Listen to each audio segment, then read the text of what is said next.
Ya, baik. Selamat pagi Bapak Ibu sekalian. Hari ini kita mau bermeditasi bersama-sama. Banyak wajah yang sudah lama saya kenal. Oke, saya pikir umat Edaka lebih banyak. Ini kelihatannya 50-50 nih ya. Sama yang dari luar Edaka. Baik. Jadi pagi hari ini kita akan berlatih bersama. Ya, saya juga ikut latihan nih. Cuma berhubung saya harus lihat Bapak Ibu, jadi on off pasti ya.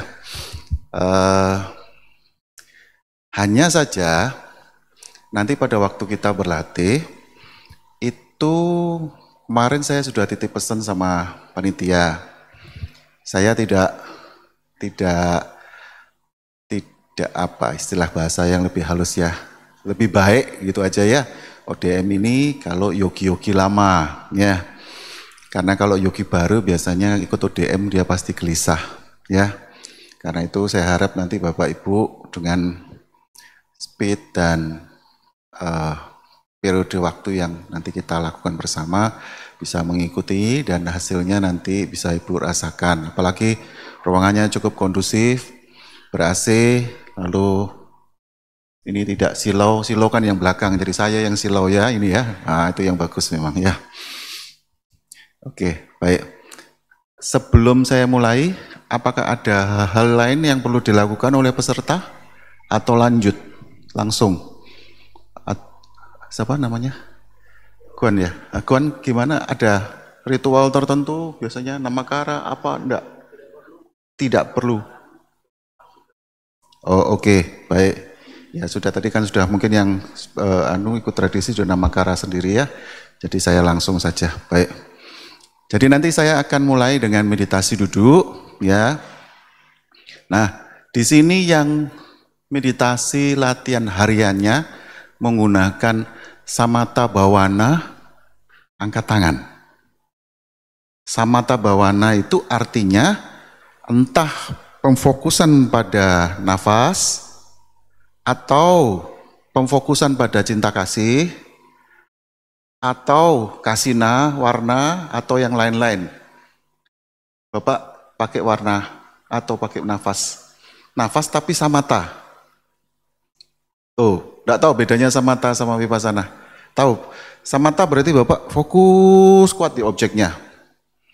Jadi kalau ada pikiran tinggal ditepis begitu kembali ke objek, ditepis kembali ke objek. Begitu, ya. Itu kan Bhante Utamo mengajarkan 50-50. Samatha vipassana begitu ya. Kalau saya lihat kemarin saya sempat lihat wah, biasanya ODM di Edaka seperti apa ya. Berarti yang lainnya vipassana semua. Ada yang lain enggak? Enggak ada ya? Oke, baik. Jadi saya akan arahkan karena kemarin saya sempat tanya, ini kan yogi tekniknya lain-lain tuh, bagaimana kita berlatih. Saya pikir kalau Bapak Ibu berlatih dengan tekniknya masing-masing, silahkan saja, enggak apa-apa. Yang kembang-kempis perut di sini siapa? 1, 2, 3. Oke, yang body scan? 1, 2, 3, 4. Oke. Ya, oke. Yang lainnya nafas semua ya berarti ya? Oke, nafas ya. Sekarang ada lagi yang ini, yang hanya pengembangan kesadaran murni. Ya, ada yang latihan seperti itu? Nah, karena itu saya tawarkan sekarang begini. Mau latih tekniknya sendiri-sendiri, tapi saya pantau, atau ikut pengarahan saya. Itu pilihannya begitu. Ya, kalau saya saran, berhubung saya yang disuruh di sini, ikuti pengarahan saya aja ya.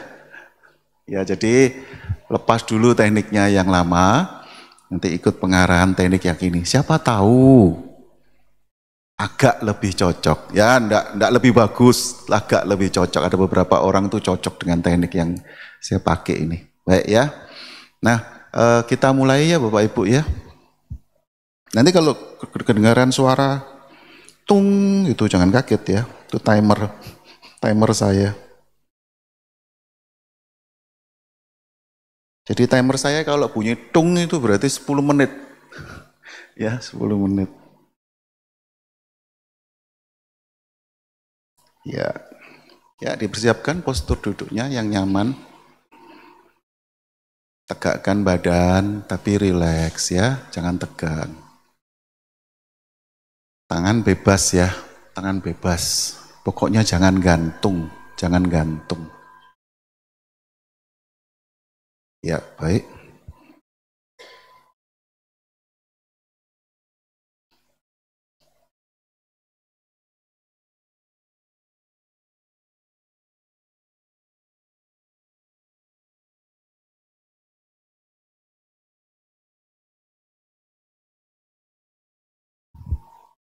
Ya, baik. Tarik nafas dulu dalam-dalam lewat hidung. Tahan. Keluarkan panjang lewat mulut. Mulai masuk ke dalam ya, mulai masuk ke dalam. Tarik nafas dalam-dalam. Tahan. Keluarkan panjang. Ya, baik. Satu kali lagi. Tarik nafas dalam, tegakkan badannya.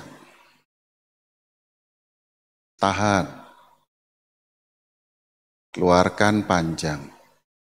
Kendorkan, tapi badannya dipertahankan tetap tegak. Ya, baik. Nah, Bapak Ibu, saudara-saudara, sekarang kita melatih pikiran kita dari dalam melihat keluar dulu, ya. Kita coba perhatikan kontak yang paling sering muncul pada waktu kita memejamkan mata bermeditasi. Nah, coba dengarkan suara yang ada di luar terlebih dahulu. Ada suara itu outdoornya AC, cukup keras. Ada suara sepeda motor lewat. Coba dilihat, coba didengarkan. Tidak perlu dicatat seperti saya tadi, oh suara ini, suara itu. Sekedar tahu ada suara ini, ada suara ini.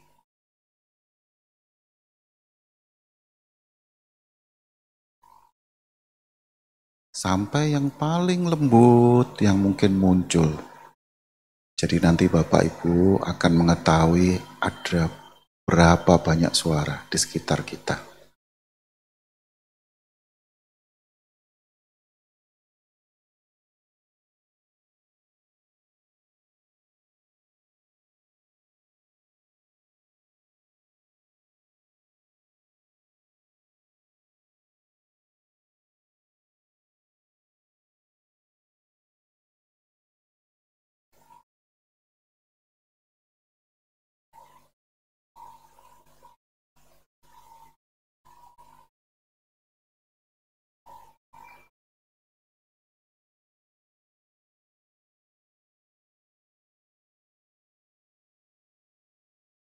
Ya, di sekeliling kita ada banyak suara.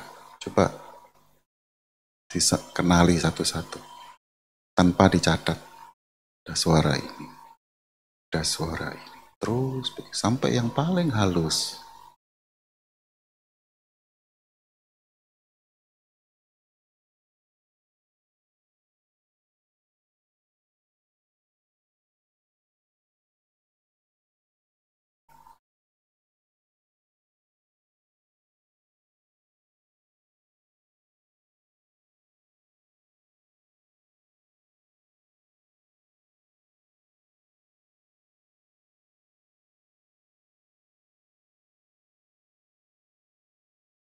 Ya, bagus. Sekarang coba tarik perhatian kita mulai mengamati tubuh kita yang sedang duduk. Sadari semua rasa yang ada di tubuh kita dari atas ke bawah, tapi hanya sekedar tahu ada tubuh kita. Sekedar tahu ada tubuh yang sedang duduk.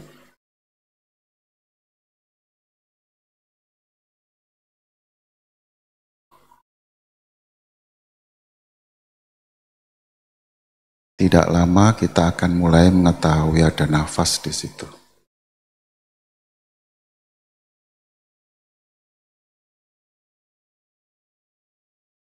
Sekarang coba perhatikan nafas itu. Nafas yang muncul di tubuh kita. Ada beberapa orang lebih jelas di kembang kempis perutnya karena sudah terbiasa. Ada beberapa orang memperhatikan daerah lubang hidung. Ada beberapa orang hanya sekedar tahu ada nafas. Biarkan natural saja, sadari.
Ya baik, pada waktu saat ini kita sudah mulai masuk ke dalam. Sekarang arahkan perhatian kita. Arahkan perhatian kita mengamati sensasi yang agak kuat di dalam diri kita. Perhatikan dulu di dalam rongga mulut kita. Sadari gigi kita.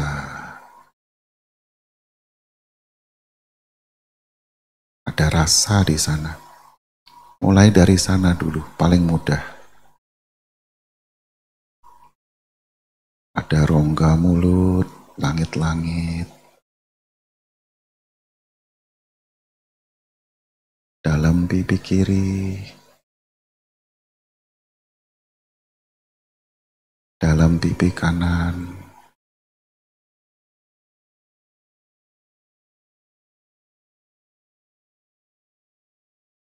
Lalu ada lidah.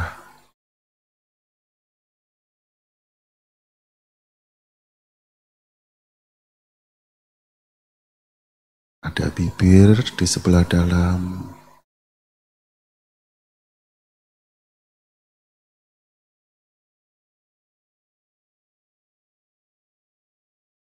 Bibir sebelah luar.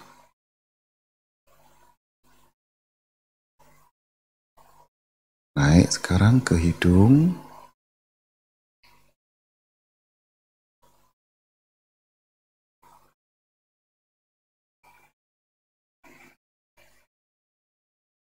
Rasakan bola mata kita.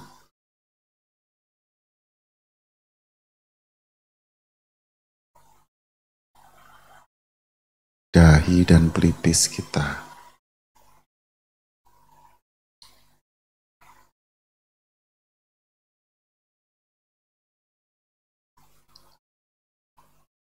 Lalu rasakan kepala bagian atas. Rasakan sentuhan rambut dengan kulit kepala.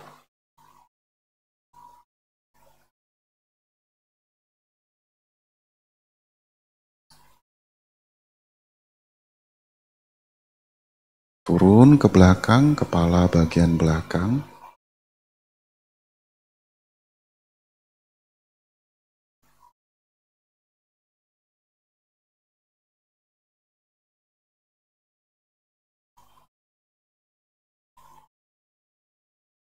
lalu leher kita, bagian belakang,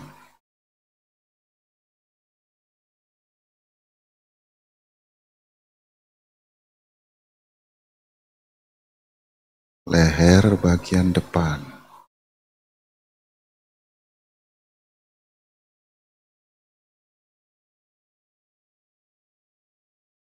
ya bagus.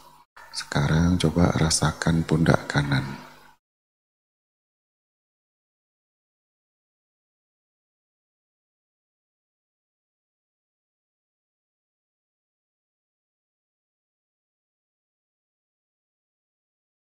Lengan kanan atas.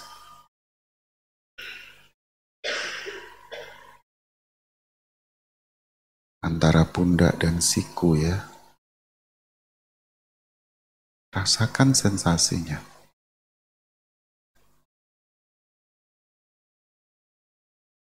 Lengan kanan bawah.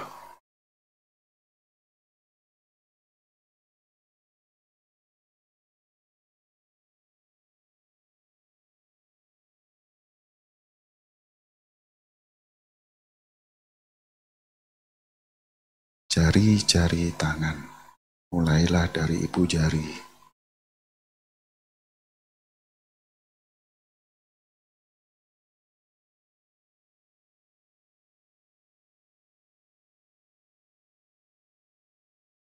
Telapak tangan.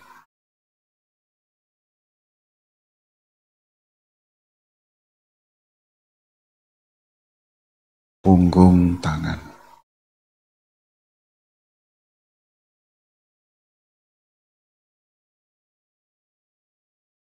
Ya, bagus. Pindah sekarang. Rasakan pundak kiri.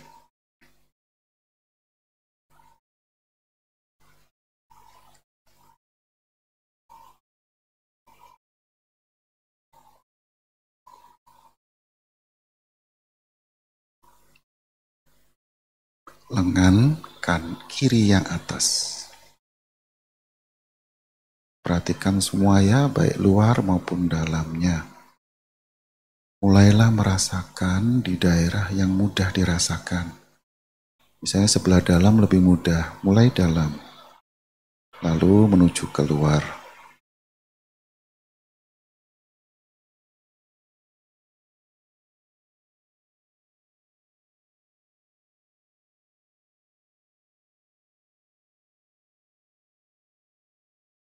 Lengan kanan, kiri yang bawah.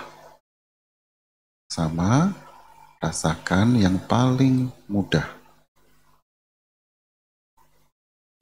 Kontak rasa itu lalu arahkan ke semua area tangan kiri sebelah bawah.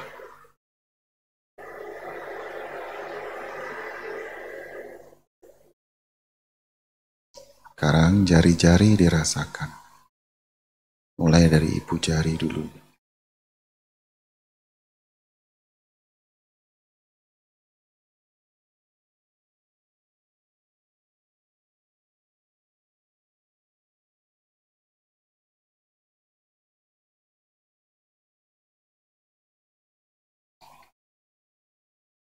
Telapak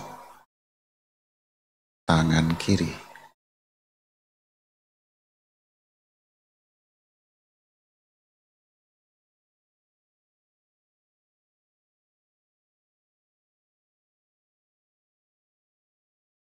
Punggung, tapak tangan kiri.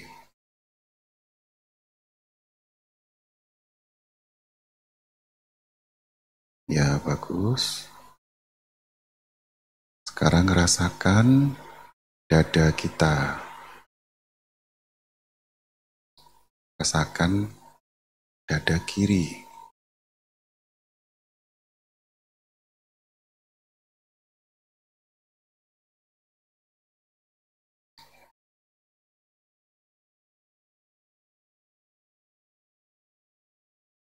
Dada tengah.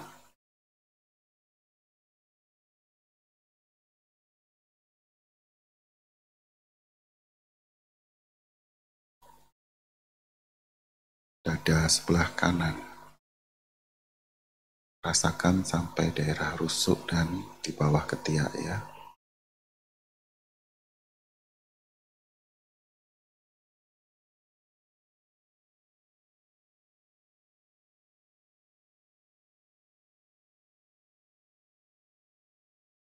Turun ke bidang perut.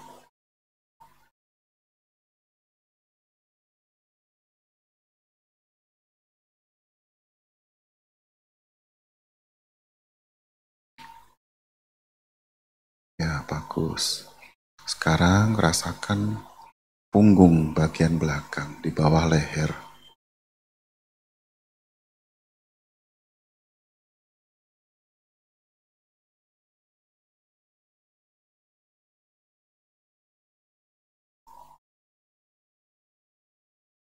Pinggang.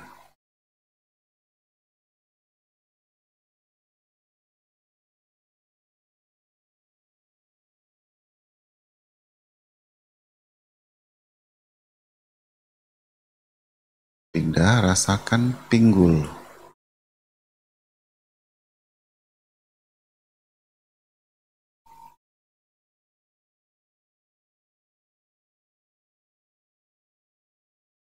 Ya, paha kanan sekarang.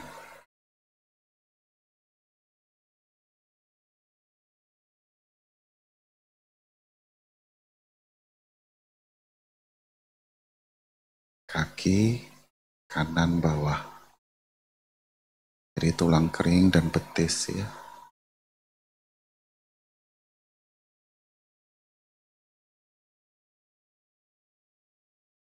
Turun sekarang pergelangan kaki.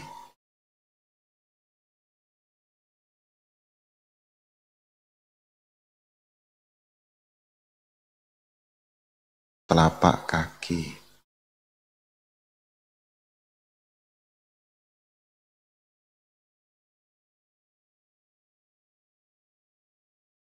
Jari-jari kaki.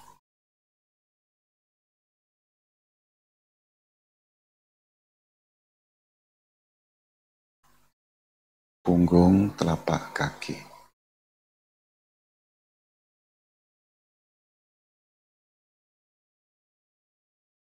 Pindah sekarang. Paha kiri.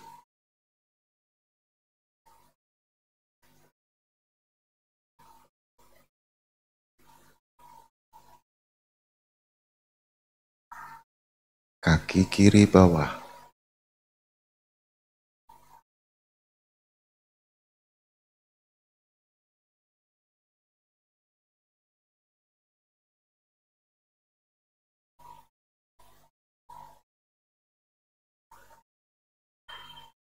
Pergelangan kaki.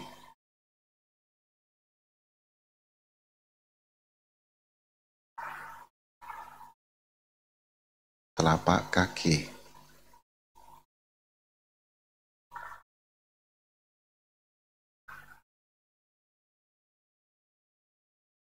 Jari-jari kaki.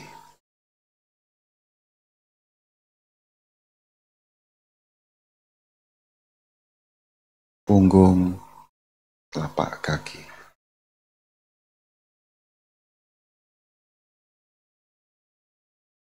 Ya bagus, sekarang coba rasakan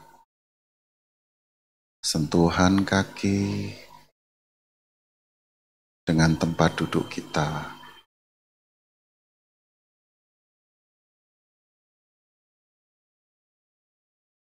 Rasakan tekanannya,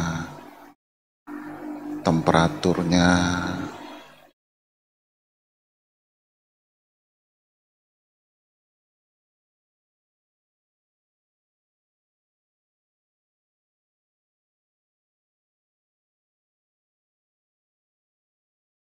Ya bagus.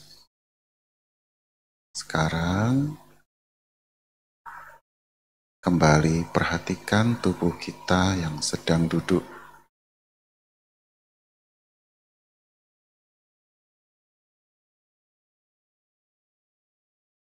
Hanya tahu saya sedang duduk.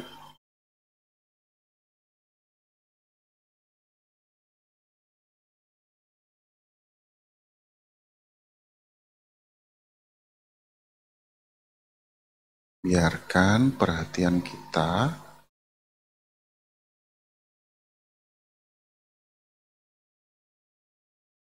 menuju pada tubuh dan rasa di tubuh.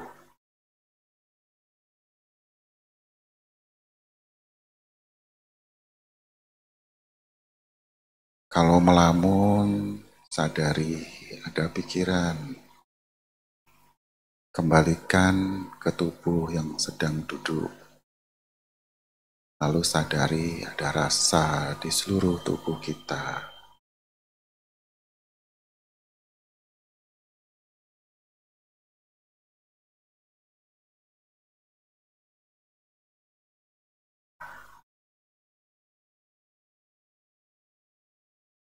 Pada waktu kita diam, tenang seperti itu,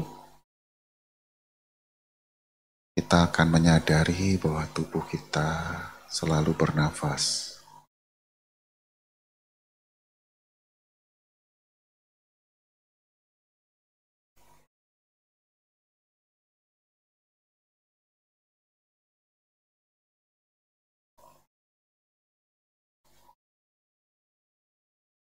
Sadari nafas tersebut. Bila kita memperhatikannya terlalu kuat,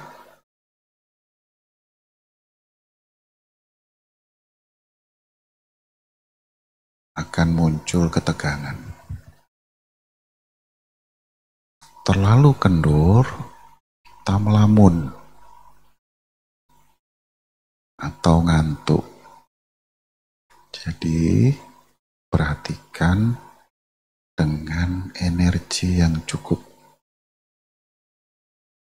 pas di tengah. Tahu ada nafas, tapi biarkan natural.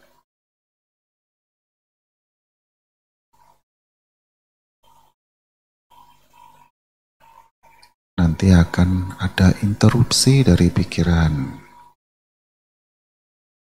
Dan itu adalah hal yang sangat wajar. Sadari pikiran itu,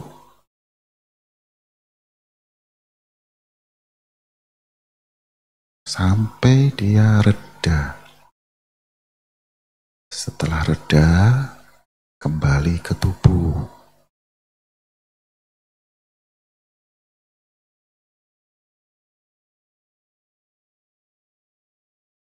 Biarkan perhatian ada di tubuh. Nanti nafas akan muncul kembali dengan natural.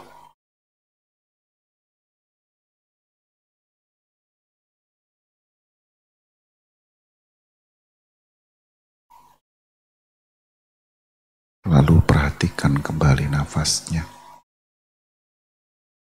Dia lakukan dengan lembut, kalem, ya, satu-satu. Tapi tetap dengan energi yang cukup.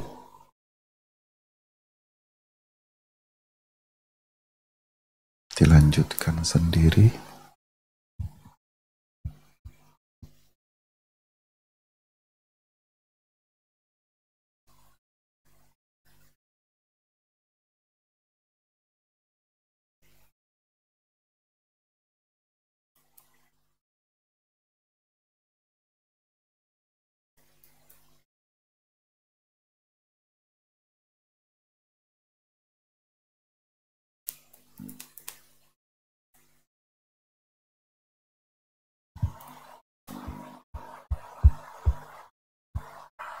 Sabe satta bhavantu sukhitata.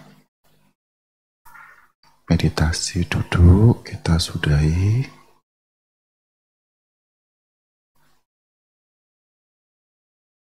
Ya, setelah ini kita akan melatih diri kita, konsentrasi kesadaran kita dengan sikap meditasi berjalan. Oke? Sikap meditasi berjalan adalah kombinasi antara meditasi berjalan dan meditasi berdiri, ya, jadi dua. Jadi tidak berdiri lama atau berjalan terus, ya. Itu akan kita lakukan bersama. Nanti kalau setelah duduk jalan ini, nanti Bapak Ibu lanjut sendiri, ya. Tadi hanya pengantar saja, oke? Lanjut sendiri, saya kasih timer, nanti saya bilang, ya silahkan pindah ke posisi berjalan. Ya silahkan pindah ke posisi duduk. Nah siapa tahu masih di sini, ya enggak perlu terus jalan cepat begini terus duduk ya. Selesaikan saja ya, selesaikan lalu duduk, gitu ya. Jadi lakukan dengan kalem, pertahankan noble silence, tidak berbicara atau kasih kode, fokus ke dalam, masuk ke dalam ya. Baik, meditasi jalan. Meditasi jalan, saya nggak tahu dulu Bante Utamo ajarkan seperti apa atau mungkin pembimbing yang lain ajarkan, tetapi saya dibesarkan dengan teknik ini ya. Jadi teknik meditasi jalan itu cocok buat mereka-mereka yang kesulitan meditasi duduk ya. Jadi kalau bisa mengembangkan konsentrasi lewat meditasi jalan, akan maju di meditasi jalan, nanti meditasi duduknya ngikut. Jadi Bapak Ibu konsentrasinya berkembang nih, meditasi duduknya juga ikut berkembang. Dapat nyana tertentu, meditasi duduknya juga begitu. Jadi ngikut. Jadi postur duduk bukan satu-satunya postur. Ya, dan karena itu saya perkenalkan yang hari ini 3 ya, duduk, jalan, berdiri. Hanya saja waktu berdiri tidak lama-lama ya. Jadi begini, nanti kan sudah ada karpet, magic carpet ini katanya ya. Pertama adalah posisi berdirinya. Lihat, jangan begini ya, jatuh. Begini, tapi juga jangan sampai begini ya. Posisi ini lebih biasa normal ya. Posisi normal berdiri begini. Tangannya bagaimana? Kalau dulu begini.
Makanya biasanya begini ya, kalau melangkah itu pendek-pendek itu mix sama jempol.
Angkat. Nanti kalau ngelamun, angkat.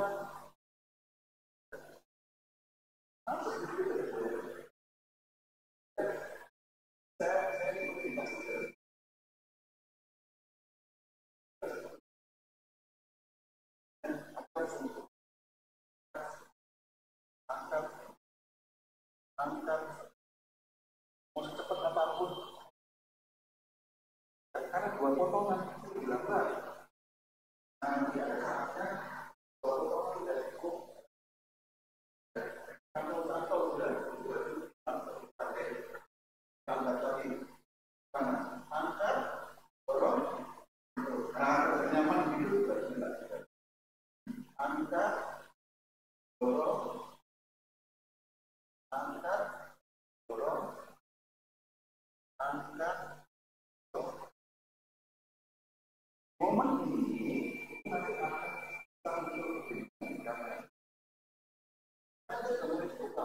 ini lambat.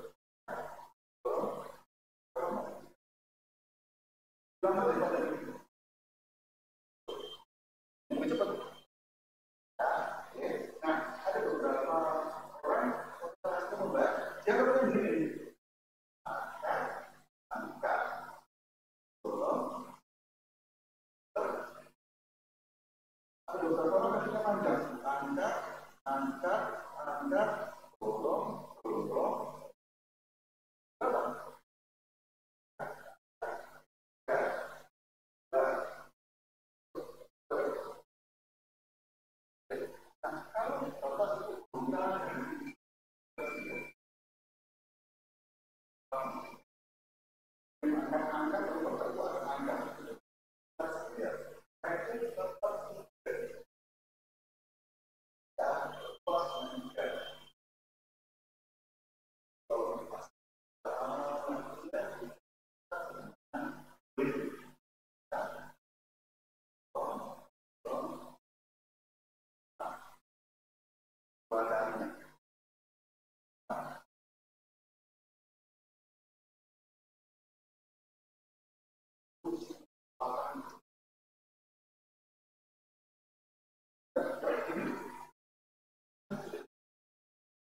Magis, kecepatan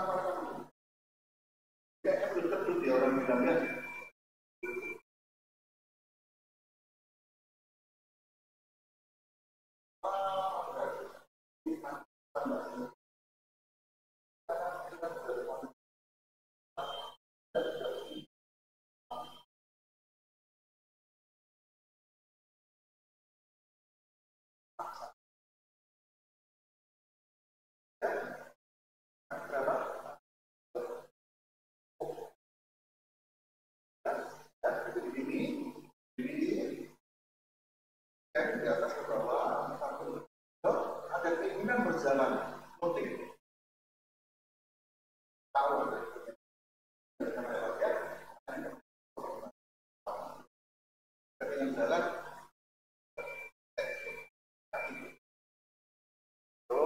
ujung kan, ini kan. Nah, berhenti sejenak, tak, baru putar. Berapa orang langsung putar. Baru berhenti. Boleh, ya. Beberapa orang nyaman putar. Ada beberapa orang berhenti di depan, putar langsung jalan. Kalau saya jadi putar itu, kalau ada dengan jalan. Sampai hidung, kalau ini putar dulu, lama putar dulu. Ya, sampai saja. Jadi pos pelatihan pikirannya berjalan, posturnya yang berganti. Ya, kita nggak hidupkan postur. Terus dalam apa? Kontinuitas pengamatannya yang diutamakan. Awareness-nya yang dimunculkan, hati yang dimunculkan terus menerus setiap posisi. Karena nanti di kehidupan sehari-hari ada itu.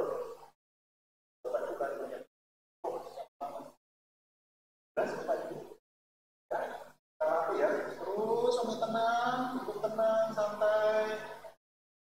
Keinginan berjalan, sadari keinginan berjalan. Nah, kalau dari belakang ini sudah kepingin ngangkat 2 kali, ya 2 kali, ya 2 kali, angkat, tak berarti kita sudah mulai jalan. Ya, terakhir. Ya saatnya nanti pada waktu kita sejalan, lalu pikiran terlalu melantur. Sudah tapi melantur. Yang berapa waktu itu? Jadi cepetin lagi. Jadi pikirannya jenuh. Kasih reward dalam bentuk cepat gitu. Ya, paksakan.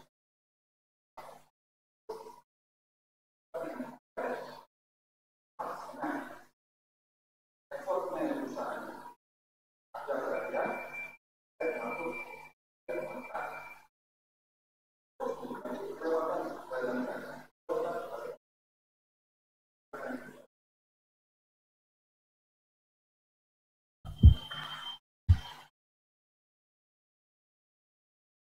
Nanti setelah ini tanpa petunjuk ya, saya cuma tinggal ya meditasi duduk, Bapak Ibu duduk, diam, tenang, pakai apa? Kembang kempis perut ataupun langsung ke nafas ya.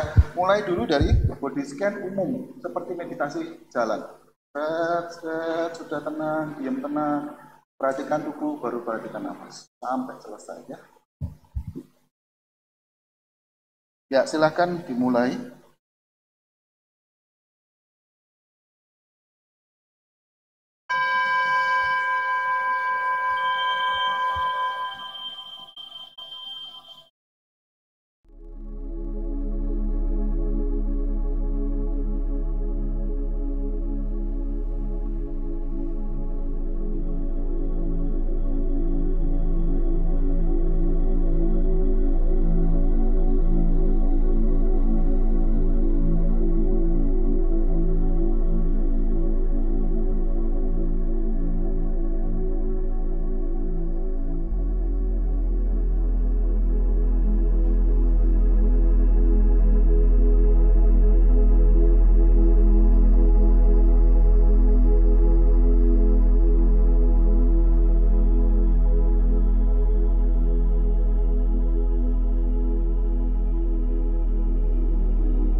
terasa lebih kalem.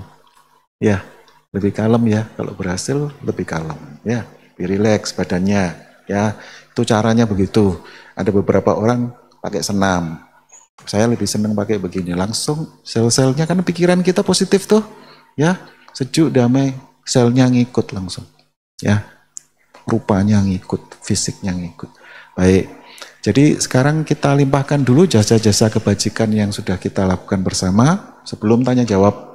Kalau tanya jawab tuh pikiran sudah bekerja. Sekarang mumpung masih pure, bersih, tenang. Kita limpahkan ya, lebih efektif.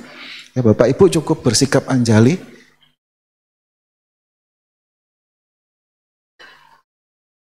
Ya, saya begini aja dah. Bersikap anjali, mari bersama-sama. Diniatkan ya, diniatkan dalam hati. Ketahui kalau kita sudah melakukan perbuatan bajik yang memiliki jasa, ya, jadi jasa kebajikan.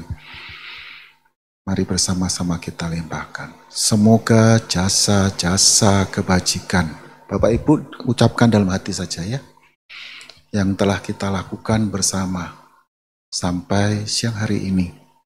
Jasa-jasa kebajikan ini melimpah kepada sanak keluarga, leluhur, mereka yang berhubungan karma dengan kami, dengan kita.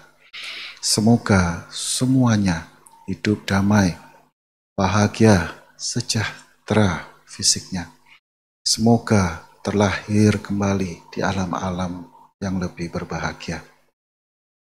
Mari kita bagikan juga jasa-jasa kebajikan ini kepada para dewa yang berada di sekitar tempat ini. Semoga para dewa turut bergembira dan berbahagia, selalu damai, tentram, dan sejahtera. Semoga kita semua dan keluarga kita yang ada di rumah, orang di sekeliling kita, hidup sehat, bahagia, tentram, sejahtera selalu. Sadu, sadu, sadu. Semoga semua makhluk hidup berbahagia. Sadu, sadu, sadu. Begitu ya, jadi Bapak Ibu kalau habis meditasi di rumah, begitu lakukan. Ya, limpahkan persis keluar dari meditasi. Powerful, sangat powerful ya. Baik, kita masuk ke sesi tanya jawab. Kalau ada yang mau ditanyakan. Kalau tidak ada, kita pulang.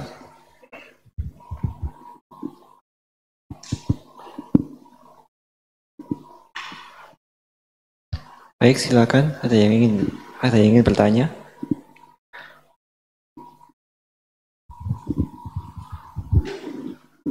Tidak ada ya.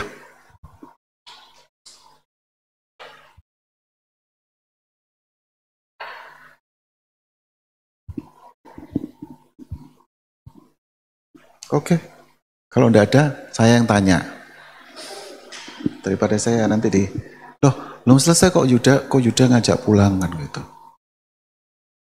Tadi saya mau sampaikan. Kalau kita meditasi ya, apalagi sudah lama meditasi, ya, itu perjalanan panjang. Ada beberapa orang nggak sabaran, latihan meditasi baru setahun, sudah berharap, lalu harapannya salah lagi. Kenapa kok saya meditasi masih mikir? Loh, yang bilang meditasi nggak mikir itu siapa? Itu pertanyaan sederhana. Yang bilang meditasi, lalu pikirannya nggak ada, itu siapa? Ada suatu kondisi di meditasi, memang pikiran mengendap. Jadi kalau Bapak Ibu nanti latihan meditasi, mulai satiknya mulai muncul, kesadarannya mulai muncul, itu Bapak Ibu mulai tahu, paling ada 3 hal yang paling sering muncul di pikiran kita. Apa? Ada yang tahu nggak? Ada yang tahu nggak? Paling sering self-talk. Tahu self-talk? Ngobrol sendiri toh, ngomentar, menilai, ngomong-ngomong itu self-talk. Nah, ada saatnya nanti pas meditasi, karena konsentrasinya membaik, self-talknya mengendap beberapa momen. Tapi ada masih sisa. Sisa apa? Ada yang tahu nggak? Gambaran pikiran. Tahu gambaran pikiran? Bentuk, lalu ingetan mengenai rumah, tapi tidak ada kata-katanya. Kadang-kadang kan dicampuri kata-kata. Ini kadang-kadang nggak ada kata-kata, tapi masih ada pikiran dalam bentuk gambar. Oke. Lalu ada beberapa orang mengatakan, oh itu sudah nggak, mungkin dia nggak terlalu jelas atau mungkin hilang betulan, tapi masih ada satu yang masih mungkin muncul di situ. Apa Bapak Ibu? Suara. Oh ya, dari luar. Ini maksud saya yang dari dalam dulu. Yang paling sering muncul. Suara jelas, ya. Apa Bapak Ibu? Betul. Wedana. Itu muncul. Jadi, wedana itu muncul bisa karena faktor batin atau faktor fisik, ya. Kalau fisik sakit kaki, ya, itu mungkin masih muncul. Lalu apa lagi? Niwarana, kotoran, ragu-ragu, gelisah, cemas, itu muncul masih. Meskipun belum berupa kata-kata, dia nimbulkan rasa tidak nyaman di tubuh. Ya, gitu ya Bapak Ibu, itu yang paling sering muncul, objek dari dalam, ya. Jadi pada waktu kita bermeditasi, itunya nggak hilang. Tetapi karena konsentrasi berkembang, sati kita berkembang, lama-lama kalau itu muncul kita sadar. Tuh, itu loh. Bisa paham maksudnya? Itu step pertamanya begitu. Jadi jangan keburu-buru pikiran saya hilang. Iya kalau dipaksa masuk ke konsentrasi dalam, waksa. Ya mungkin beberapa orang bisa, ada beberapa orang nggak bisa, banyak yang nggak bisa. Jadi nomor satu yang ngendep nanti ya self talk-nya berkurang, ya gambaran batin berkurang, niwarana buyar. Itu kok bisa begitu? Karena kelihatan kalau dia muncul. Lah kalau meditasi posisinya tegang, nggak karu-karuan, mana bisa tahu? Bisa paham maksudnya? Mana bisa tahu apa yang terjadi di dalam? Nggak bisa. Bisa paham maksud saya? Karena itu lakukan meditasi dengan moderat. Moderat itu artinya apa? Nah, kayak tadi, ini termasuk moderat ini. Tadi sempat saya tarik ke 40 menit masih oke. Ini 30. Meditasi jalan 20, saya sempat coba 30 tapi oke masih ya moderat. Karena yang dibutuhkan sebenarnya kalau fisiknya nggak seberapa kuat, yang dibutuhkan tuh kontinuitas. Tahu kontinu? Kesadaran kita mengamati objek, melatih sati kita kontinu di postur tubuh apapun. Ingat-ingat itu ya. Jadi jangan sampai kena dilema, oh hebat kalau bisa duduk berapa jam. Saya loh, teman saya banyak yang duduknya hebat-hebat. Beneran. Tapi panyanya nggak berkembang. Kenapa? Karena dia ini satu aja sudah. Nggak diarahkan ke pengenalan batin dan jasmani. Nggak. Karena itu dia nggak berkembang di kebijaksanaan. Konsentrasinya kuat, buat melet pun bisa. Ya, hebat. Pernah saya ketemu orang seperti itu. Oke. Jadi Bapak Ibu, saudara-saudara, nanti latihan pertama itu yang muncul adalah kemampuan mengenali objek. Itu ciri khas utama kalau konsentrasi berkembang. Ya, pengenalan objek. Objeknya mulai dikenali lebih jelas. Ya, terus nanti lama-lama kalau karena dia kemampuan mengenalinya lebih cepat lagi, baru mau muncul kelihatan. Baru mau muncul. Karena itu jadi lebih pendek. Self talk pendek sudah sadar. Kalau sudah kita dia berhenti nggak? Berhenti. Ada sesuatu muncul di pikiran, belum berkembang ke rasa, baru muncul. Sadar kita. Tapi nggak hilang loh. Dia cuma muncul, belum sempat berkembang, kita sadar. Jadi akhirnya nanti kemampuan kita akan berkembang mengamati apa yang muncul di batin dan jasmani kita. Pengetahuan apa yang muncul Bapak Ibu? Pengetahuan kalau yang muncul berproses dan lenyap. Anicca. Ya, jadi ini saya berharap penjelasan ini bisa sedikit menghilangkan miskonsepsi. Ya, banyak orang itu pokoknya meditasi aja tapi bingung. Genjot aja pokoknya. Sudah cari gini genjot gitu aja. Nggak ngerti arahnya kemana gitu loh. Jadi kalau sudah begitu, kalau kita sudah tahu oh arahnya ke pengamatan ketidakkekalan, nah nanti ketidakkekalan itu berujung kemana Bapak Ibu? Kalau kita amati terus lihat, betul, anatta muncul duluan. Kok bisa? Siapa tanya?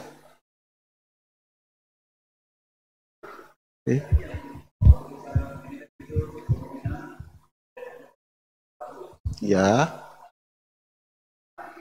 Oh iya matanya kuat. Iya. Ya. Yes.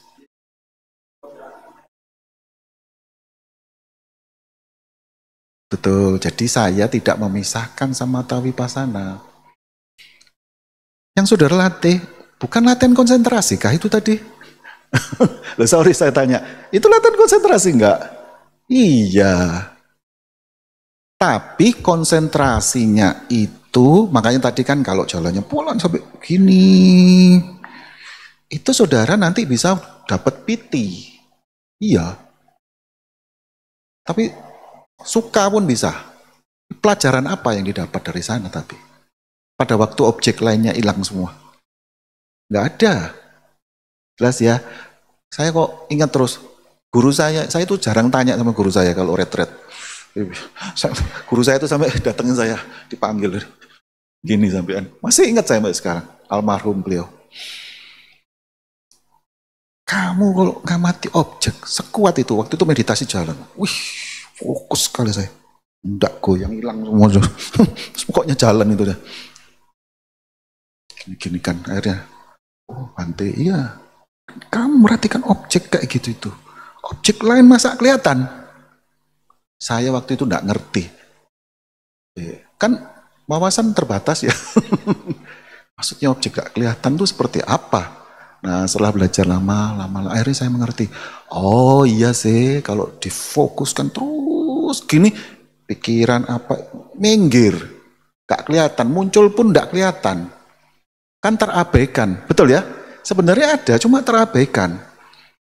Nah akhirnya saya nggak belajar apa-apa. Nah belakangan saya mengerti, oh begitu. Jadi akhirnya saya konsentrasi yang moderat namanya. Moderat itu maksudnya gimana? Karena itu tadi saya arahkan Bapak Ibu ke situ. Jalan, lihat potongan. Kalau potongan pas kan enggak nyambung, betul enggak? Enggak di-drag, atau di-drag, ditarik konsentrasinya. Nah ini kan potongan ke potongan, pasti ada jeda. Itu objek bisa masuk. Bukan dengan sengaja memasukkan objek ya, tetapi konsentrasinya pasti akan energi atau usaha yang diberikan lebih ringan, lebih rileks, karena itu objek pun masih bisa kelihatan lebih jelas. Bukan objek masuk, objeknya pasti masuk. Indranya ada semua. Cuma kelihatan sama nggak kelihatan begitu aja loh. Jelas ya. Jadi akhirnya kita bisa lihat, oh pikirannya. Nah begitu. Nah nanti kalau konsentrasinya berkembang, dilatih terus tuh ya. Konsentrasinya dilatih terus. Nanti kemampuan kita melihat objeknya muncul tuh meningkat. Ya meningkat. Kalau sudah meningkat, nanti lama-lama kadang-kadang itu dia begitu muncul, hilang-hilang sendiri. Muncul, hilang-hilang sendiri. Masih muncul.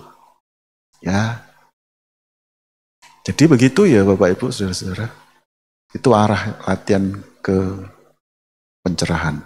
Oke. Ya.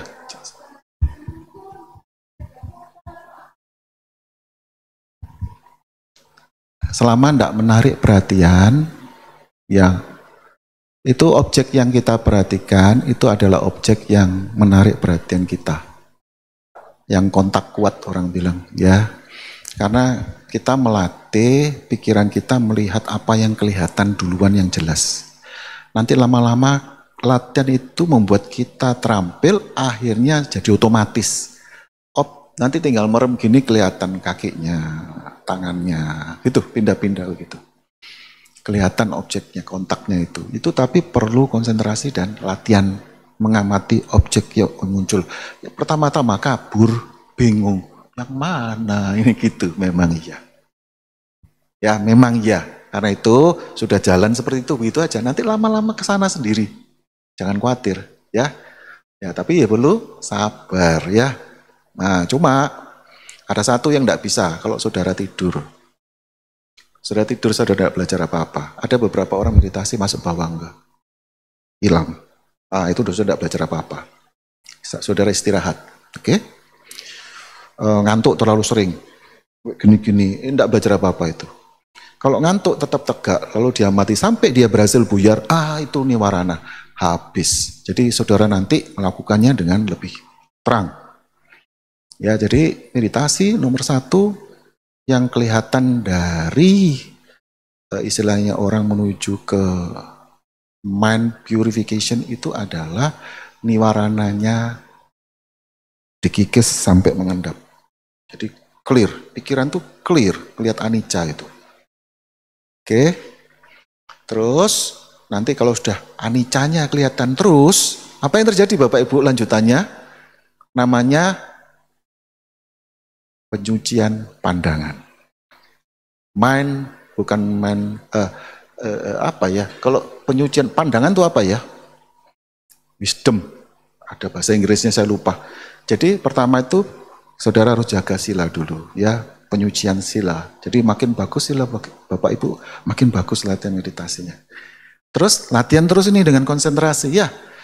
Itu nanti lama-lama niwarana mengendap, entah dengan teknik apapun, ya. Niwarana mengendap, terkikis, ya, meditasi lebih fresh, ya, lebih sedikit gangguan, ya. Kalau gangguan kilesa muncul kelihatan jelas, ya, ketangkepnya itu lebih cepat, lebih jelas. Oke. Nah, yang berikutnya nanti akan menyebabkan munculnya pandangan benar. Ini namanya penyucian, suci-suci ya, penyucian, penyuci atau pensuci. Ini bahasa Indonesia. Kayak Y. Penyucian pikiran, pandangan. Jadi pandangannya beda betul. Kenapa? Karena dia lihat anicca terus tuh. Lama-lama mengerti semuanya anicca, pikiran anicca, perasaan anicca, sakit anicca, semuanya anicca. Lalu yang muncul adalah yaitu berikutnya. Ini tidak bisa diapa-apain. Tahu nggak bisa diapa-apain? Itu muncul-muncul sendiri tidak? Hilang-hilang sendiri tidak? Saya mau tenang, tidak bisa toh? Mau gini, tidak bisa toh? Berarti apa? Bukan punya saya. Dan bukan saya itu muncul sendiri nanti. Makin sering dilihat, aniccanya makin kuat, anattanya makin kuat. Nah nanti kalau dilatih lagi agak lama, apa yang muncul?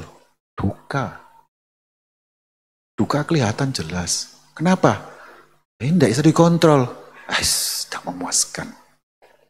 Ya, tidak memuaskan ini bukan sesuatu yang patut untuk kita lekati. Nah, kalau itu 3 mulai berkembang, orang bilang nyananya meningkat, Bapak Ibu ngambil jarak nanti sama objek.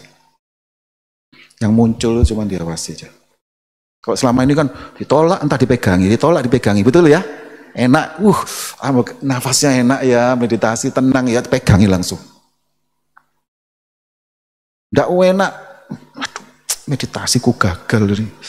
Gitu kan yang terjadi? Ya itu loba dosa namanya.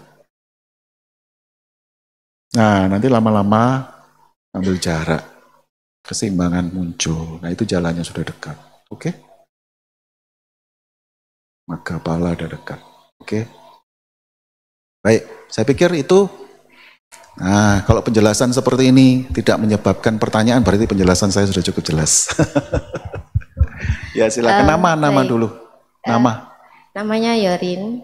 Yorin. Iya. Ya silakan. Iya, yang saya alami kalau dulu pas awal-awal meditasi suara tuh memang mengganggu. Kayak misalkan tiba-tiba kayak pintu kebanting dan sebagainya gitu kan, atau suara sepeda motor. Itu pasti reaksinya tuh kalau nggak kayak motor misalkan ya, sebel pasti iya. Terus kalau pintu kebanting kayak tadi, itu pasti langsung kaget tak dek gitu. Ya. Langsung membuyarkan konsentrasi. Tapi belakangan yang saya rasakan, yang saya ketahui itu ketika dengar suara apapun, misalkan suara anak-anak ya biasa aja, suara motor oh ya lewat sudah, terus suara pintu kebanting itu yang paling kerasa sebenarnya. Pintu kebanting itu kan keras banget ya. Tapi ya cuma ya biasa, nggak tiba-tiba yang kayak dulu ada suara dek gitu di hati, terus sekarang udah nggak kayak gitu. Ya jadi relate sama penjelasan Romo tadi soal objek tetap bisa masuk, tapi kita nggak menanggapi lagi, nggak menganggap itu sesuatu yang harus membuyarkan konsentrasi kita. Gitu. Ya bagus, itu bagus sebenarnya. Jadi dalam arti begini, kalau pakai bahasa sederhana, kita sudah lebih tenang. Orang tuh bisa marah kalau dia iritasi. Tahu iritasi? Kutu gak enak awak. Orang bilang gak enak badan, gak enak hati. Makanya begitu selentik dikit gini langsung. Kan gitu? Ya coba nanti kalau bapak ibu lagi gak enak badan, lah lebih gampang marah. Ya kalau yang cewek biasanya ada 1 bulan sekali ya. Nah gak enak semua. Wah, itu moodnya berubah. Ada yang mengatakan begitu dan rata-rata mengakui begitu ya. Karena itu pada waktu pikiran sudah mulai tenang, pada waktu meditasi, maka iritasi itu pun berkurang. Kalau di tempat saya biasa latihan rutin, itu pinggir-pinggir tuh dulu kadang ada trek-trekan sudah motor, muah, gitu. Lah yang parah itu kalau mereka lagi setel musik keras. Nah itu saya selalu kasih pengertian. Suara itu barang netral, ya. Tapi kalau kita marah sama suara, kita yang ganggu suaranya. Suara enggak ganggu kita, kita yang ganggu suaranya. Betul toh? Dia kan netral, dia kan masa suaranya nyeng itu dengan tujuan ini suara untuk ganggu orang meditasi. Enggak kan? Ada musik, wah keras. Apakah musik itu ditujukan ke kita untuk ganggu kita meditasi? Enggak, berarti dia netral toh.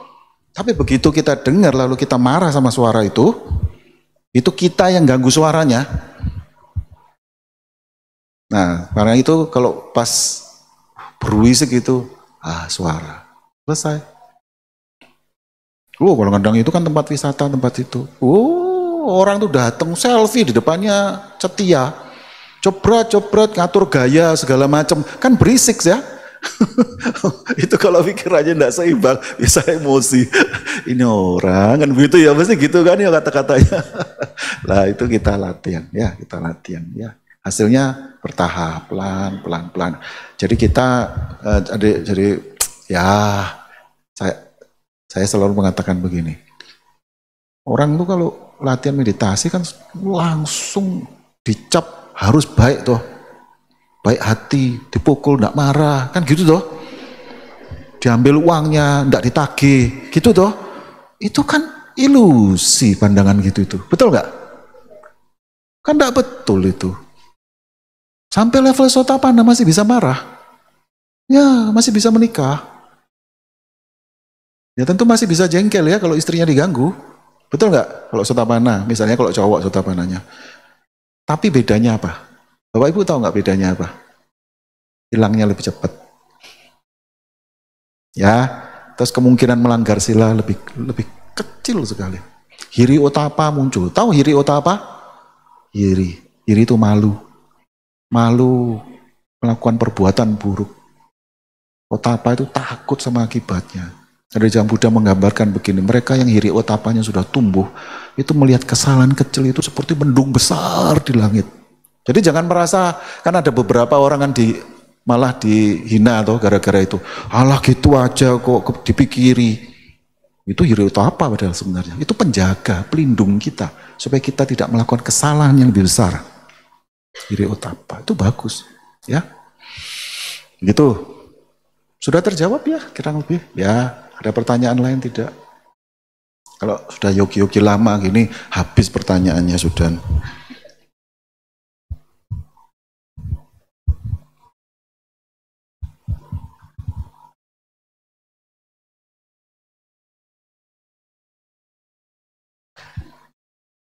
Ya, nanti November ini nanti ada workshop untuk pemula ya.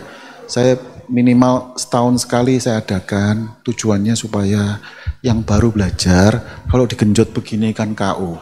Betul nggak? Iya.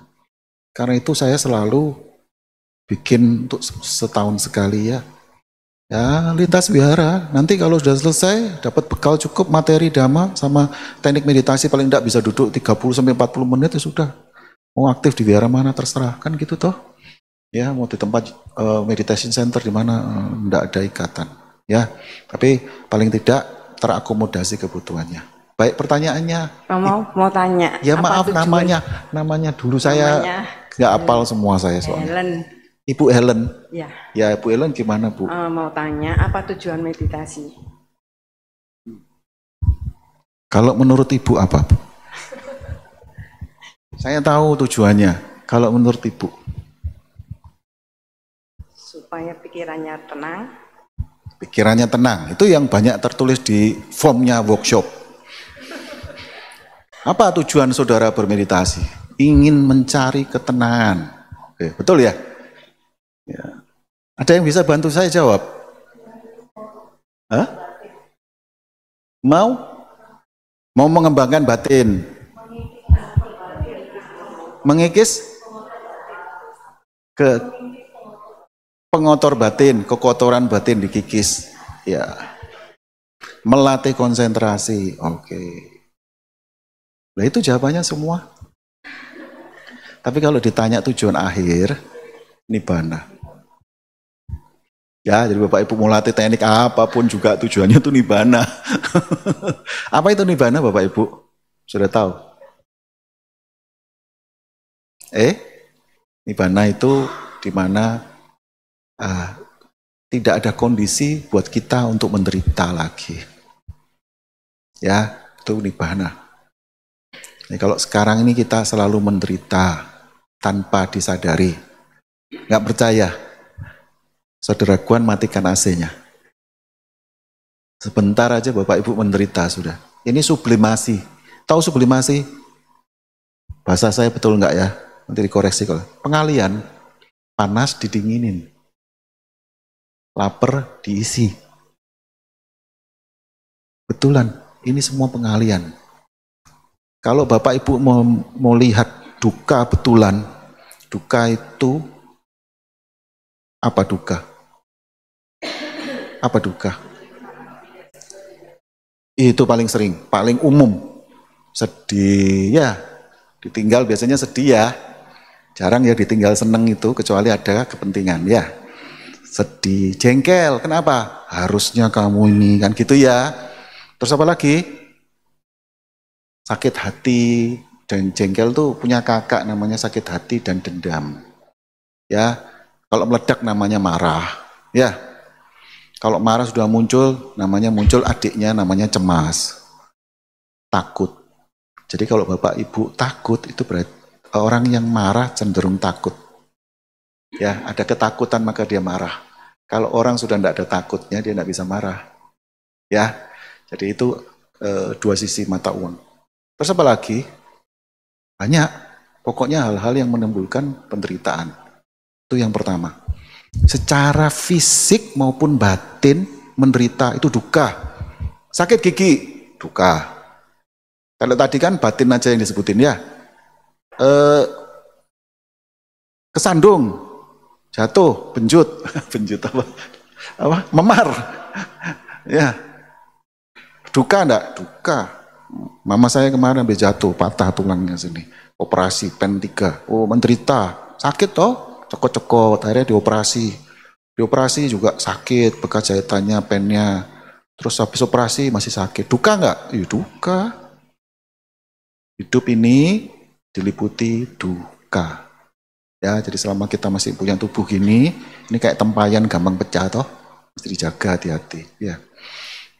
Terus ada yang namanya duka, itu duka biasa namanya, yang bisa langsung dirasain. Nomor 2 itu duka karena perubahan. Siapa yang sudah ngerasain? Saya sudah. Tuh ya, dulu makan berapapun tetap kurus. Sekarang makan dikit pokok ada nasi, gini langsung. Duka enggak? Duka. Dulu ngelihat apa-apa gini. Ini Bapak Ibu tahu handphone saya ini, font paling besar. Karena kadang-kadang saya lupa bawa kacamata. Jadi waktu umur 39, saya tuh heran, apa saya ini kayak niru-niru orang gitu loh. Ngelihat sesuatu kok mesti saya adjust gini loh. Kok gaya betulan saya pikir ya. Akhirnya saya periksa, betulan plus. Saya kan enggak tahu kalau ada umurnya zaman dulu ya. Orang optiknya yang bilang, Bapak umur berapa? 39. Oh normal Pak, 39 40 plus Pak. Paling enggak 1. Oh iya tah, saya baru tahu. Perubahan ya. Waktu masih muda. Oh Bapak Ibu enggak tahu dulu. Saya waktu SMA, waduh SD apalagi SMP. Naikannya itu pohon Bu. Naik ke genteng. Pasang kuda-kuda di genteng. Latihan kungfu. Enteng sekali. Sekarang naik, maaf ya, seberapa itu? Tuh buku Parita itu segitu tuh. Itu grewelan kaki saya. Toh grewelan gini-gini sudah kayak mau jatuh. Keseimbangannya sudah jelek sekali. Betul nggak? Semua ngalami ya, nggak perlu saya cerita panjang-panjang ya. Yang dulunya cuantik, bunga desa, sekarang juga sudah bukan bunga, kan gitu ya. Itu penderitaan karena duka karena bukan usia tua, perubahan. Alam dewa ngalami enggak? Ngalami. Ya. Terus yang terakhir. Yang ini kalau bukan konsumsinya umat biasa. Ini untuk yogi masih oke. Bapak Ibu harus tahu kriteria duka terakhir itu pancakanda. Tahu pancakanda? Pikiran, kesadaran, terus persepsi, memori ya, terus apa lagi? Vedana, rasa, sankara itu bentuk karma, terus fisik. Kalau Bapak Ibu belajar nanti lama-lama, tuh kelihatan duka yang model begitu. Kenapa? Karena kita akan pernah ngalami suatu saat pikiran ngendap. Entah bangun tidur kah, atau pas dalam kondisi meditasi. Begitu pikiran gerak, muncul emosi nggak enak. Begitu ada gerakan dari pikiran itu kan sankara, muncul perasaan tidak nyaman. Karena ada fisik, muncul rasa tidak nyaman. Duduk begini, coba tahan berapa lama? Betul ya? Harus dirawat, harus diisi, harus diapain, diolahragain ya. Umur-umur gini mesti harus olahraga. Kalau enggak, beku tuh darahnya, stroke sebentar. Ya, itu bahkan pancakanda. Itu duka. Tapi buat yang ini kalau bukan konsumsi yogi, apa sih? Masa hidup tuh kok duka? Maksudnya punya tubuh dan pikiran kok duka? Ya, belum ngalami, belum tahu soalnya. Tapi kalau sudah kelihatan, mulai kelihatan duka yang model begitu itu. Iya ya. Nah itu namanya sudah senior jiwanya, jiwa tanda kutip. Senior. Kalau saya sering kayak pakai bahasa keren, kan kita perlu sering pakai bahasa keren toh. Namanya old soul. Tahu old soul? Soul itu ya kita kan tidak ada jiwa ya. Itu kan kumpulan proses. Tapi sudah tua. Sudah bijaksana, mengerti. Cuma begitu-begitu aja itu. Udah, akhirnya cari jalan keluar dari itu. Tapi mereka yang masih muda, nggak bisa. Kecantol dah. Indrawi itu dinikmati di dunia indrawi itu. Begitu ya. Karena itu Ibu, Bu Ellen, ini cerita panjang lebar. Tujuan meditasi itu lepas dari itu. Dari duka. Ya. Terima kasih Romo. Ya, terima kasih sama-sama.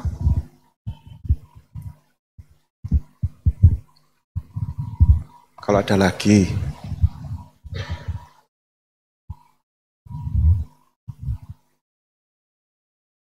Cukup?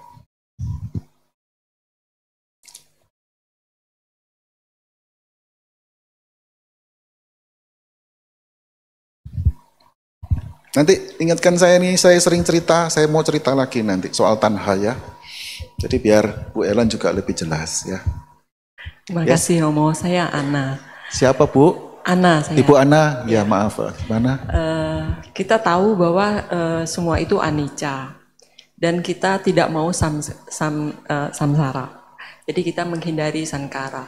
Nah pada saat posisi meditasi, mungkin karena keburu-buru waktu, terus kita langsung duduk. Ternyata udah jalan 10 menit, terus kerasa, ini salah duduk nih. Oh, okay. Nah itu antara dilema kita tidak mau sengsara atau kita menahan sakit, mencari sensasi sakit itu bahwa semua ini memang anicca.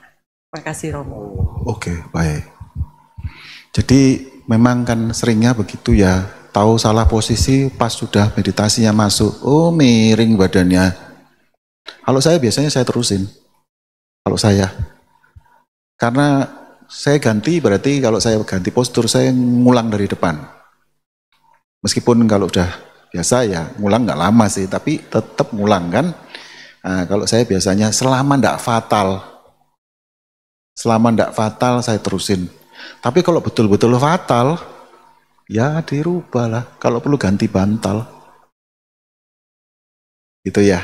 Nah, kalau saya biasanya tahan, ya saya tahan. Nanti selesai sesi berikutnya baru saya ganti gitu. Ini tadi ini ketinggian nih.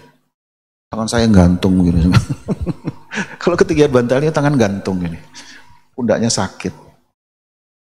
Ya, begitu kurang lebih. Ya, ada lagi? Silakan. Tidak ada? Tadi soal tanha ya Bu Ellen. Kan saya jelasin. Duka itu penyebabnya tanha. Tanha itu orang sering tidak tahu tanha itu apa. Ada yang tahu di sini tanha? Ada berapa yang di teori? 3. Tanha itu nafsu keinginan. Bahasa Indonesianya nafsu keinginan. Oke. Nah, ada 3. 1 namanya kama tanha. Bukan karma ya, kama nafsu. Tanha nafsu keinginan berkaitan dengan indera. Indera itu ada berapa? 6. Nah, saya dulu, saya enggak berharap pasti berhasil ya. Saya dulu kan ngajar di kampus tahun 96, jadi dosen agama Buddha. Ya. Tapi tujuan saya bukan mau jadi dosen, tujuan saya mau memperkenalkan Dhamma. Oke? Ya. Karena itu kalau setiap kali kalau murid-muridnya datang, nah mahasiswinya kan kesana kan tujuannya bukan mau ikut agama Buddha, ikut apa? Mau dapat nilai, ya. Jadi kita punya 2 tujuan yang berbeda, oke? Nah, akhirnya waktu itu saya selalu bilang, saya bukan dosen loh ya. Saya ngomong begitu selalu supaya mereka dengerin saya kan gitu ya. Saya bukan dosen loh ya, saya bilang gitu. Saya kesini mau ngajarin kamu Dhamma, saya bilang gitu ya. Nah, itu selalu hari pertama, pertemuan pertama itu saya suruh mengenali namanya kama tanha. Bagaimana caranya? Suruh pulang. Pulang ya nanti di rumah, di kos-kosan, di kontrakan, apapun. Kan orang biasanya kampus Surabaya banyak dari luar pulau ya, luar kota, luar pulau. Masuk kamar ya, saya bilang gitu.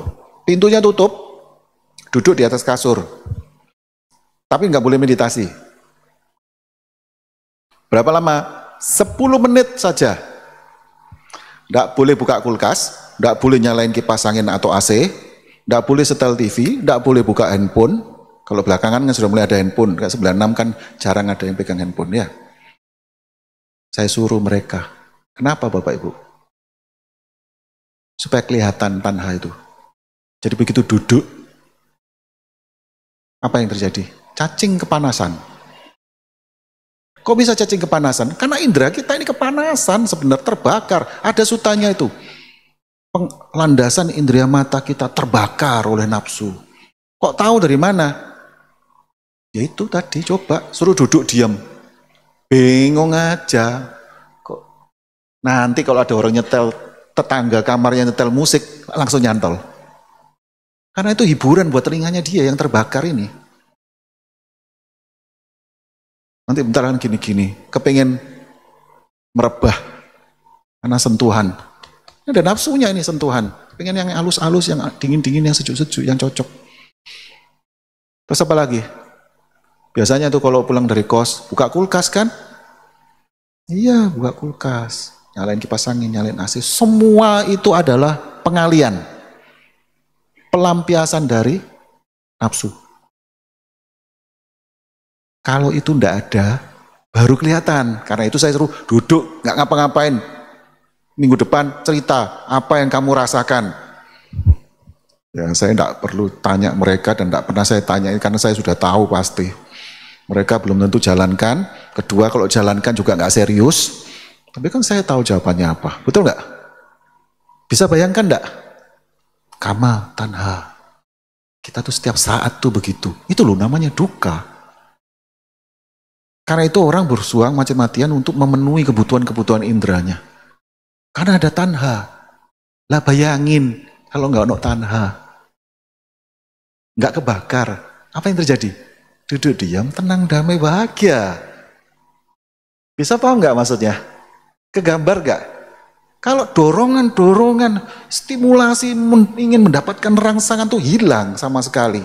Duduk itu tenang, damai, bahagia enggak? Itu ya, pernah saya kelewatan satu. Saya pikir kan cuma 5 indera. Lu, indera pikiran. Makanya itu kalau lagi di mobil anak-anak rata-rata, enggak ada handphone, enggak apa. Apa dia? Ngelamun. Berhayal. Itu adalah nafsu. Nafsu untuk berpikir.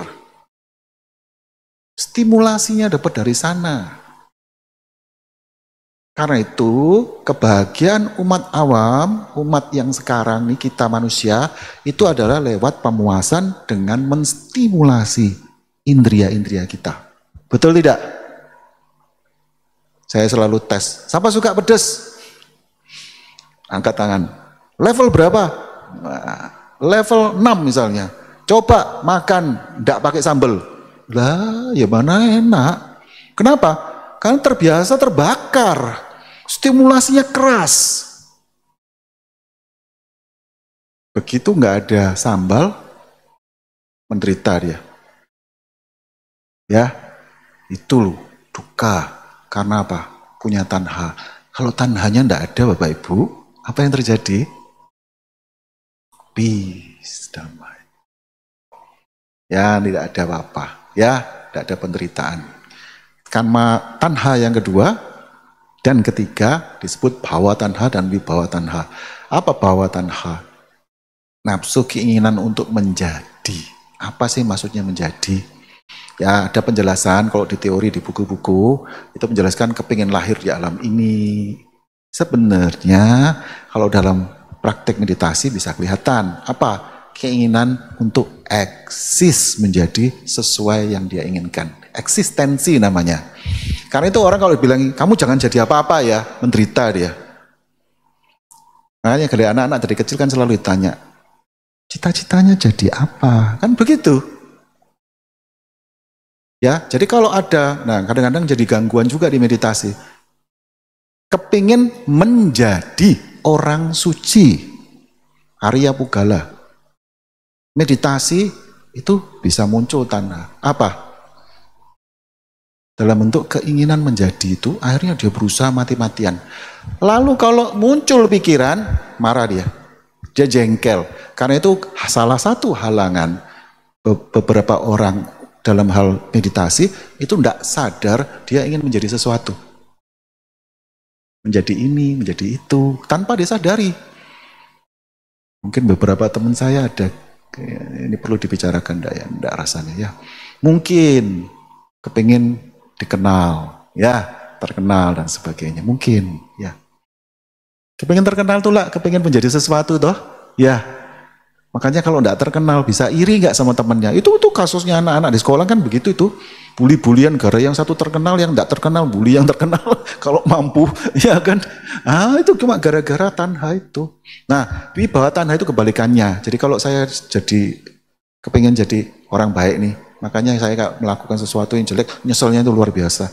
Itu keinginan untuk tidak mau menjadi orang buruk. Nah, wibawa itu kebalikan. Itu kalau dalam praktek. Tapi kalau di teori dikatakan lahir di alam, lalu keinginan menghilangkan diri sendiri. Itu teori begitu. Tapi kalau di dorongan-dorongan itu kelihatan di meditasi. Kama tanha, bawa tanha, sama wibawa tanha. Karena itu kalau itu tidak ada Bapak Ibu, dihapus, das. Muncul yang namanya nibbana. Ya. Nah, sekarang kita lagi berjuang untuk itu. Itu ya, cukup jelas ya Bapak Ibu ya. Tanya Ibu Helen bagus sekali. Bisa sampai cerita ke tanha, oke? Ya, baik, saya pikir cukup. Cukup jelas ya. Karena kalau latihan ya paling begini-begini. Jadi nanti kalau Bapak Ibu berlatih tekniknya apa saja, jangan lupa tujuannya apa. Tujuannya apa. Jangan sampai nanti, karena Bapak Ibu ini sebenarnya makhluk-makhluk. Makhluk itu bagus kok ya. Bukan makhluk halus maksudnya ya. Makhluk-makhluk terpilih. Kok bisa terpilih? Karena gak semua orang mau disiksa seperti ini. Tanda kutip disiksa ya. Yo, belum berhasil tenang. Ada ODM lagi, ikut lagi saya. Wah, itu luar biasa itu sudah. Orang lain lebih senang tidur. Satu ya, silakan. Ya Romo, saya Juli mau tanya mengenai itu yang meditasi cinta kasih tadi, mungkin bisa lebih diperjelas. Jadi meditasi cinta kasih itu ada dua macam. Yang satu untuk pencapaian jana. Ya, jadi kalau tadi pakai objek itu dipertahankan itu terus sampai rasanya kuat, kalau pikiran kita terabsorb di rasa itu jana. Cuma kan itu on off ya. Tadi kerasa nggak on off? Kadang keluar cinta kasihnya, kadang turun. Kan gini ya. Kelihatan enggak? Denyutnya kelihatan enggak? Itu kalau sampai stabil jana. Oke. Terus yang kedua adalah untuk istilahnya pemancaran.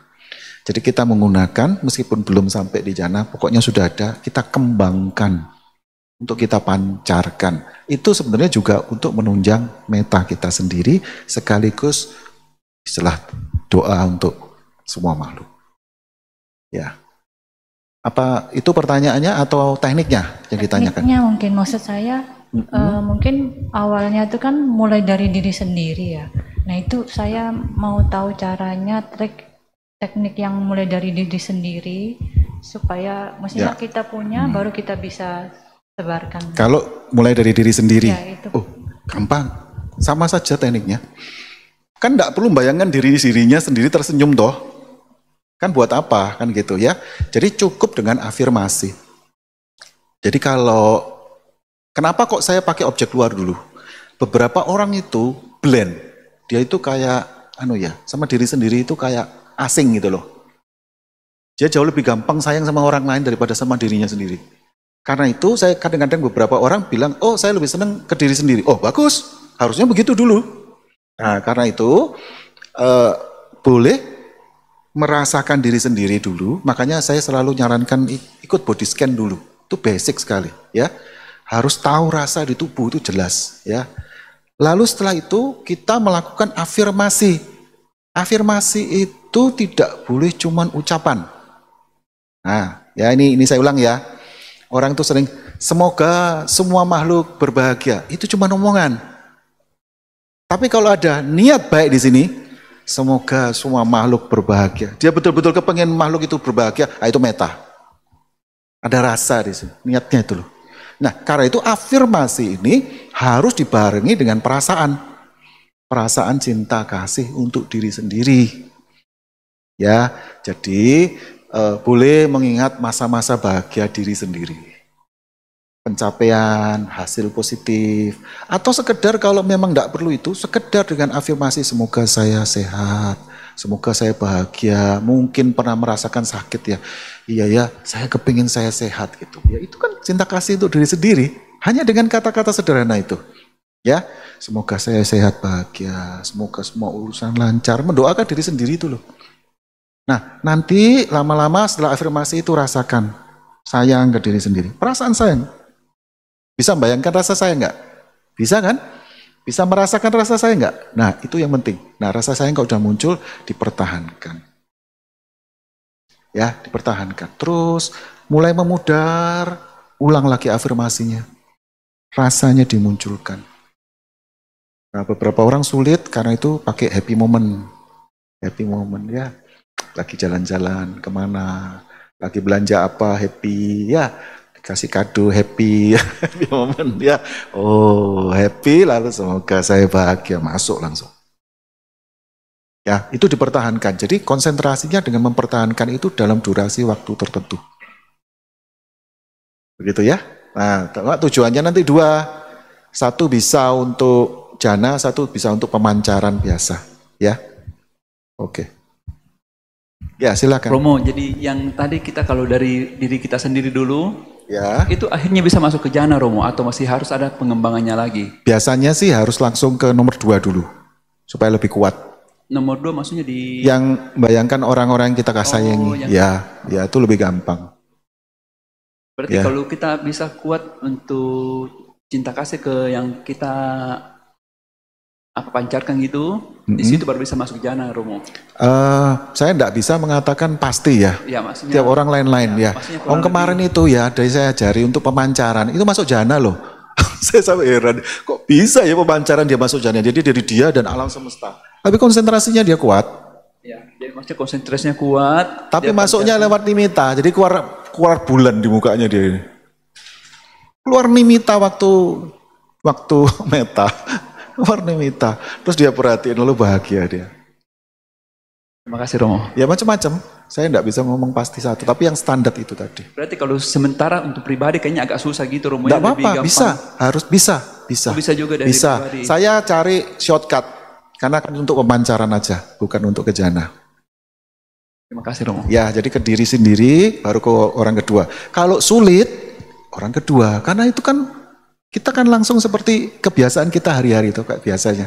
Sayang sama orang tua, sayang sama ini, sama itu kan cenderungnya lebih banyak ke sana ketimbang sayang sama diri sendiri, kan gitu. Ya, karena kan ada mitos sayang diri sendiri katanya egois, narsisme dan sebagainya, kan gitu. Ya, jadi kurang lebih seperti itu. Oke? Ya, cukup? Persis jam 4 ya. Sebentar Romo, tadi Ya, waktu ya. tertentunya itu sampai kapan Romo? Tentukan saja. Misalnya Dirasa mau cukupnya itu? 5-10 menit dulu. Bisa bertahan 5-10 menit ya tambah. Sama seperti duduk meditasi biasa itu. Ya, dicoba aja. Karena gini, meta jana itu lebih gampang daripada anapanasati jana. Iya. Cuma light dia tuh ringan, jananya ringan. Ya. Jadi praktisi-praktisi yang kira-kira latihan sendiri itu. gitu ya? Kenapa? Maksudnya waktu tertentu tadi dikira-kira sendiri. Dikira-kira sendiri. Jadi saya tahannya berapa? Misalnya pertama masih 1-2 menit, tahan jadi 5 menit, lalu tambah lagi jadi 10 menit. Ya kalau 5 menit berhasil kan tambah gitu loh. Nah selama 5 menitnya kan kadang muncul, kadang hilang lagi atau tidak bisa bertahan kuat. Tapi biasanya kalau sudah bisa bertahan ya dia berkembang. Itu aja. Tinggal ditahan, tahannya berapa lama konsentrasi kita itu. Dan itu masalah repitasi ya, repitasi. Diulang begitu. Masih Romo. Ya sama-sama. Cukup? Cukup, Romo. Cukup. Persis jam Terima 4. kasih, Romo. Bagus. Ya. Tadi sudah pelimpahan jasa sudah. Ya, jadi cukup dengan ditutup dengan penghormatan kepada Buddha Dhamma Sangha. Ya, Romo. Itu Baru saja. Terakhir baru foto bersama, Romo ya. Kenapa? Terakhir foto bersama. Ya. Oh, foto bersama. Tadi sudah ada yang pulang itu, belum? Belum. Oh, Ya. enggak apa-apa. Kita masih hari kita, Romo. Oke, baik.